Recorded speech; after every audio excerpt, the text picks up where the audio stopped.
Hello and welcome to the next video in my series looking at the ACT English exam. Today we're going to be looking at the use of different pronouns, in particular the words who, whom, whose, that and which. So the type of sentence which would require one of these pronouns would involve what's known as an adjective clause. So some of you, if you were required to fill in the blank here, I know the man blank ran the race, some of you would correctly identify the word who as the word which fills that void. But if you want to take a more academic approach, then you need to look at the adjective clause. So the adjective clause will always come after the pronoun. So in this case, the adjective clause is ran the race or something ran the race. And you need to identify the relationship between the pronoun and the adjective clause. So let's take a look at a few different examples.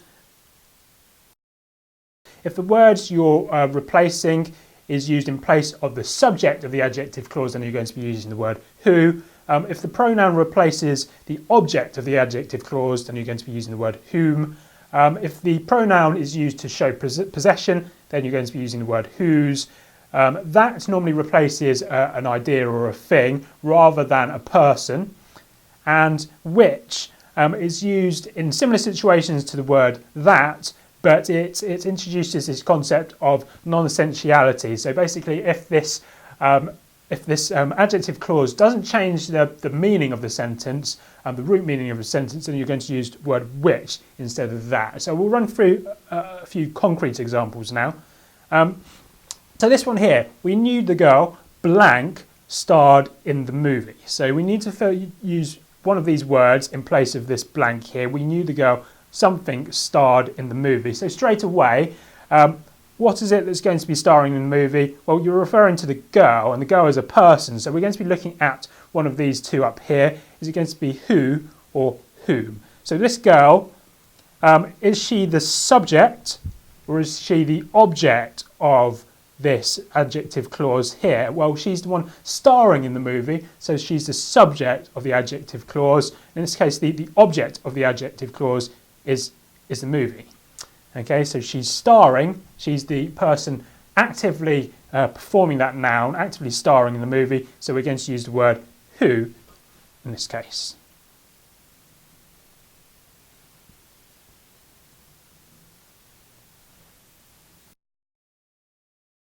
Okay, so let's look at another example now. So we've got they hired the boy blank we interviewed last week. So what does this blank refer to? Well, it refers to the boy. The boy is a person, so we're going to be using who or whom. Now, what relationship does this boy have with our adjective clause here? Remember, the adjective clause always comes after the pronoun. So the boy we interviewed last week. So you notice here, the boy is actually passive in this clause. He's being interviewed. He's not the one actively interviewing someone. So here, the subject of this adjective clause is we or us. And in this case, the boy is the object of the adjective clause because he's being interviewed rather than actually actively interviewing. So in this case, we're going to use the word whom. Okay, use the word whom instead of who. Okay, taking a look at the next example, you may identify a slight pattern in the way we're working our way down these different rules.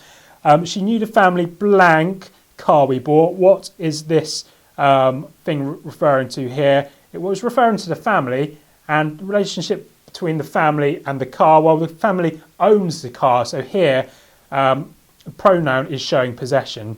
You can just tell by ear here that whose is the correct word to be using here. It doesn't make sense. She knew the family who car we bought. She knew the family whom car we bought, etc., etc.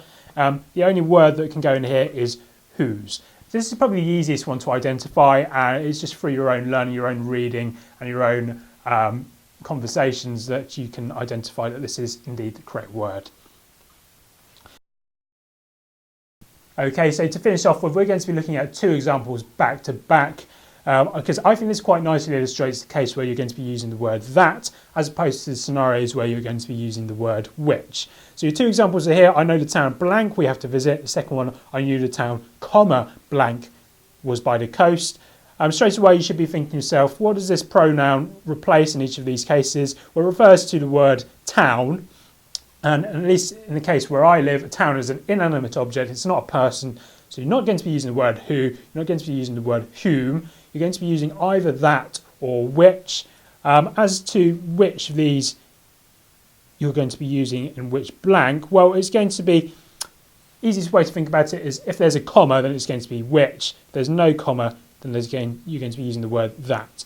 If you want a slightly more academic explanation as to why this is, essentially this comma splits the sentence up into two parts. So I knew the town. Now it doesn't really matter what comes after this comma.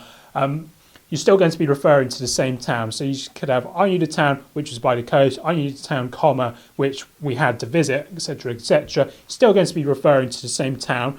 So this comma splits the sentence up into two parts, whereas this sentence, it reads in its entirety, it reads as a whole, I know the town that we have to visit, i.e. this adjective clause, it does change the town, it changes the town that you could be referring to.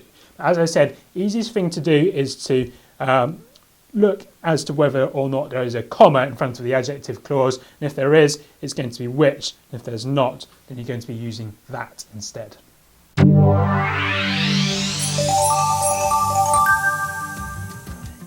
Thanks very much for watching, and don't forget to subscribe for more tutoring videos. Remember that full notes and other resources are available on my tutoring website at idktuition.com. And if you'd like me to cover anything in particular, please leave me a message in the comments below or on Twitter at TomDavies32.